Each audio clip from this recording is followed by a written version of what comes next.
soir. Ça, c'est un Sigma FPL et je pense avoir trouvé la caméra qu'il me faut pour 2024. Salut, bienvenue dans cette vidéo.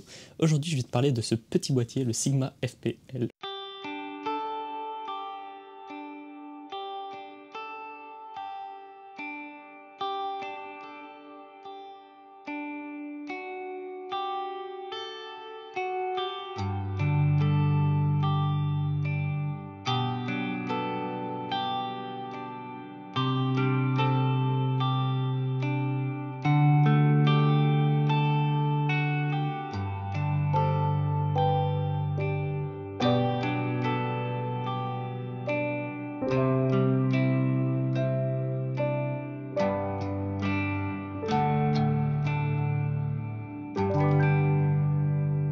Ça fait maintenant une dizaine de jours que je l'ai en main, que je teste dans pas mal de situations en photo et en vidéo, et sincèrement je suis assez bluffé par ce tout petit boîtier. Donc on est ici sur la deuxième déclinaison des FP de chez Sigma. On avait le Sigma FP qui faisait 24 mégapixels, et par la suite on a eu ce Sigma FPL qui lui a un capteur de 61 millions de pixels.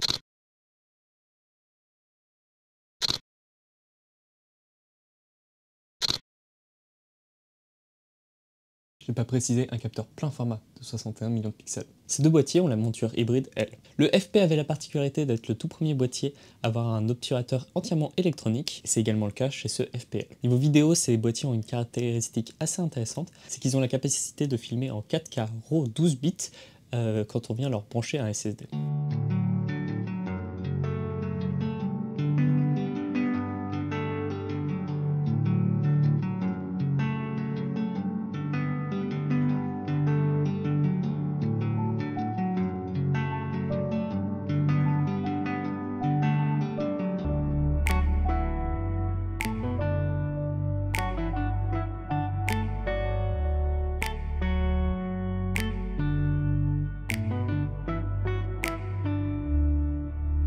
Donc ouais, un boîtier qui est plutôt intriguant et que j'avais beaucoup envie de tester. Donc j'ai fait un petit mail à Sigma France, je leur ai demandé si je pouvais tester ce boîtier. Ils m'ont répondu que oui. Personnellement, ce qui m'intéressait beaucoup sur ce boîtier, c'était ses performances en photo et son côté très compact. La partie vidéo m'intéresse un petit peu moins, je suis très satisfait par mon R6 sur ce point-là. Néanmoins, étant donné que ce boîtier peut filmer du RAW 12 bits via un SSD, ben forcément, je vais essayer de le tester et de voir ce qu'on peut sortir de ce tout petit gabarit. Vu que ce qui m'intéressait beaucoup, c'était sur le côté petit format, je voyais pas l'intérêt de lui monter une optique de style, genre ici ce 6600 est beaucoup trop gros pour ce petit boîtier. Donc avec ce petit boîtier, j'ai demandé deux optiques à Sigma France, un 20 mm f2 et un 65 mm f2. Un 20 mm pour faire plutôt des paysages et des photos de bâtiments, et un 65 mm pour pouvoir faire un petit peu de portrait. Mais dans cette vidéo, je ne vais pas vous parler de ces objets, j'en parlerai dans une vidéo dédiée d'ici quelques semaines.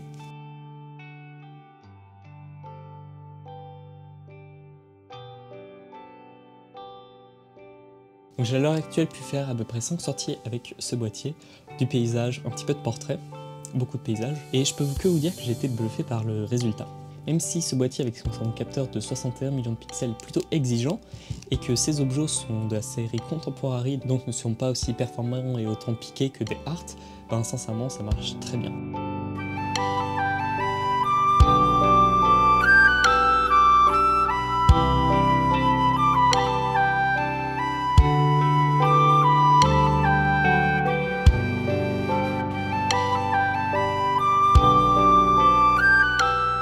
J'ai choisi ces objets qui sont en monture L car ils sont très compacts. Une fois monté sur le boîtier, on obtient un tout compact qui pèse moins de 700 grammes. Moi qui suis habitué à avoir le R6 avec le 2470 de montée, ça me fait un total à plus de 2 kg. Passer sur un ensemble aussi compact, aussi léger, c'est vraiment un pur confort. Étant donné que je m'oriente beaucoup plus vers du voyage, clairement le R6 n'est pas le boîtier le plus adapté pour cela. Et ce petit Sigma FP est une bonne option pour les photographes voyageurs. Également pour les vidéastes, mais bon, au niveau stockage des données, c'est là où ça va être un petit peu plus difficile. Et on va parler rapidement des poids des fichiers que nous sortent ce boîtier. Les RAW de ce boîtier pèsent à peu près 100 mégaoctets. Donc on peut pas en faire des milliers et des cents, mais pour mon utilisation, ça suffit amplement. En vidéo, c'est là où ça pêche un petit peu plus, étant donné que ce boîtier filme en RAW, c'est-à-dire qu'il n'y a pas de compression d'image. Pour vous donner une idée, en 4K RAW 12 bits, avec un SSD de branché, en 25 minutes, on remplit à peu près 500 gigaoctets de fichiers.